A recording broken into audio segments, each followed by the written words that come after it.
Hotman Paris Hutapea yakin kliennya Teddy Minahasa akan bebas dari segala dakwaan jaksa penuntut umum. Bagus sih sebetulnya. Tetapi yang perlu diingat, keyakinan Hotman Paris Hutapea ini dilahirkan oleh satu keterangan ahli, di mana keterangan ahli yang menyampaikan apabila sudah ada perintah untuk dimusnahkan, maka si pemberi perintah sebelumnya tidak lagi dapat dimintai pertanggungjawaban pidana atas perbuatan itu. Tetapi keyakinan ini hanya disandarkan kepada satu alat bukti, yaitu keterangan ahli.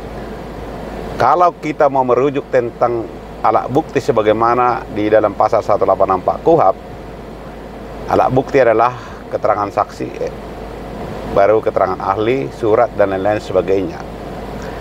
Dan untuk mendukung satu dalil, setidak-tidaknya dua alat bukti atau apa yang selalu disebut atau lazim disebut dengan bukti permulaan yang cukup. Nah, pertanyaannya, Pak Hotman, bahwa apa yang didakwakan kepada Teddy Minahasa ini adalah perbuatan menawarkan untuk dijual barang bukti narkotika sebagaimana diatur dan diancam pidana di dalam pasal 114 Undang-Undang Nomor 35 Tahun 2009. Nah, apabila beratnya melebihi dari 1 kilogram, maka dia menjadi ayat 2 dengan ancaman paling singkat 15 tahun dan paling tinggi hukuman mati. Artinya yang didakwakan kepada Teddy Minahasa ini adalah perbuatan menawarkan untuk dijual. Nah, pertanyaannya kemudian, siapa yang menawarkan untuk dijual barang bukti itu dan kepada siapa ditawarkan? Itu sudah terbukti dan terungkap di persidangan dari 3 keterangan saksi. Yang pertama adalah Saudari Linda. Yang kedua adalah Dodi Prawira Renggara. Yang ketiga adalah Samsul Ma'arif. Artinya peristiwa penawaran barang bukti untuk dijual itu adalah dilakukan pada bulan Juni 2022. Dan pada tanggal 29 September 2022, Saudara Dodi Prawira Renggara telah menyerahkan uang kepada Saudara Teddy Minahasa hasil penjualan narkoba seberat 1 kilogram di Jakarta, yang sebelumnya telah ditukarkan dengan dolar Singapura menjadi 27.000 dolar Singapura. Dan uang itu diserahkan kepada Teddy Minahasa di rumah dinasnya di Sumbar atau di Padang.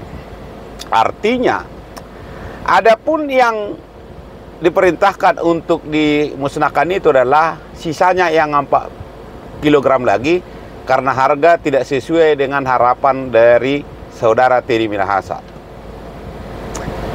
Artinya, tidak berhenti di situ. Ada lagi perintah berikutnya bahwa sisanya itu setelah pertemuan tanggal 29 September 2022 di rumah Saudara Teddy Minahasa, udah tidak usah lagi melalui Linda yang 4 kilogram lagi. Masih banyak bayar, artinya masih banyak lagi juru bayar yang bisa dicari untuk membayar itu. Nah, lalu kemudian adapun peristiwa hukum yang didakwakan kepada Saudara Teddy Minahasa adalah rangkaian dari 1 kilogram itu, Pak. Di mana sebelumnya ada yang tertangkap lalu dikembangkan sampailah kepada Saudara Teddy Minahasa.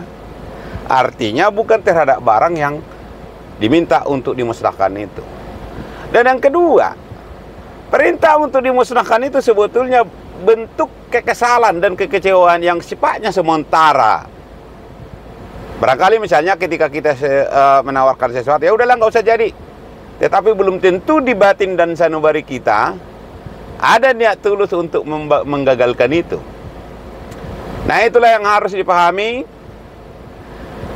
Saudara Hotman Paris, keyakinan itu boleh, tetapi jangan digiring opini bahwa seolah-olah manakala nanti misalnya majelis hakim memutuskan bersalah klien saudara bahwa itu adalah perbuatan zalim. Apalagi yang dibela ini adalah sekelas jenderal, Pak, yang seharusnya dia memberikan contoh baik kepada masyarakat, yang seharusnya dia memberikan panutan kepada masyarakat, supaya masyarakat ini melek terhadap pencegahan dan pemberantasan narkotika di Republik ini. Tetapi dia justru memberikan contoh buruk hanya karena meraup uang, hanya untuk mendapatkan uang secara haram. Mari kita melek, mari kita bangun dari tidur kita. Narkotika adalah musuh kita bersama. Peredaran narkoba adalah musuh bersama. Sekian dan terima kasih.